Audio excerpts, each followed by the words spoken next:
প্রিয় বন্ধুগণ, আজকে আমরা যেই দাবি নিয়ে আমরা এখানে আসছি, সেই দাবির সাথে একাত্মতা প্রকাশ করে এখন বক্তব্য নিয়ে আসছেন সামাজিক সুরক্ষা ও কল্যাণ ফাউন্ডেশনের সম্মানিত চেয়ারম্যান জনাব দেলোয়ার হোসেন।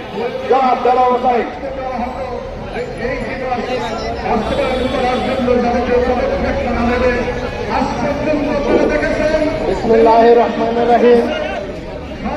অধ্যক্ষ, আজকের এই সভার সভাপতি এবং সাধারণ সম্পাদক এবং দূর দূরান্ত থেকে আগত আমাদের প্রিন্ট মিডিয়া, ইলেকট্রিক মিডিয়া, সাংবাদিক ভাই ও বোনেরা, আসসালামু আলাইকুম।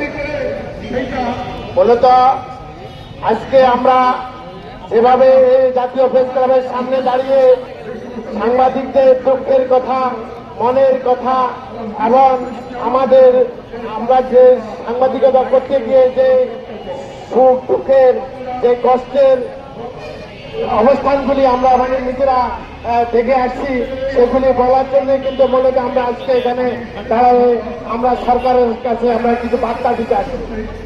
আমাদের বার্তাগুলি হলো, আমরা যে গণমাধ্যম আমাদেরকে রাষ্ট্রের চতুর্থতম বলে আমাদেরকে একটা কথা বলে শুধু শান্ত করে দেয়, কিন্তু আসলে আমরা রাষ্ট্রের থেকে আমরা কি পাচ্ছি, কি আমাদেরকে রাষ্ট্র দিচ্ছে। আজকে আমাদের প্রতিটা জেলার সাংবাদিকেরা যখন কোনো অনুসন্ধানী সাংবাদিকতা করতে যায়, কোনো অনুসন্ধানে করতে যায়, তখন কিন্তু দলীয় নেতা কর্মীরা এবং সরকারি কর্মকর্তারা আমাদের সাংবাদিককে হেনস্থা করে।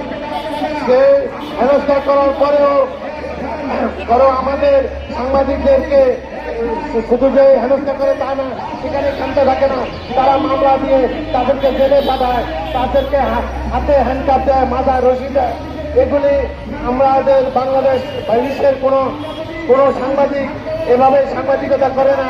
আমাদেরকে বলে যে আমরা স্বাধীন সাংবাদিকতা করি, আমাদের বাংলাদেশ স্বাধীন সাংবাদিক। কিন্তু আসলে কখন আমরা সাংবাদিক স্বাধীন হলাম?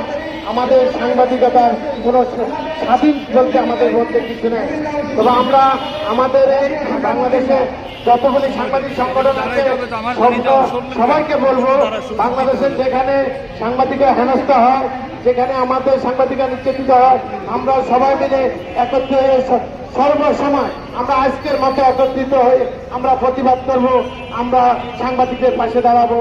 এবং এই যে আমাদের আবু জাফর ভাই আমি দেখি সারা বাংলাদেশে প্রতিটা জেলায় জেলায় যেখানে সাংবাদিক নির্যাতন হয় সেখানে চলে যায়।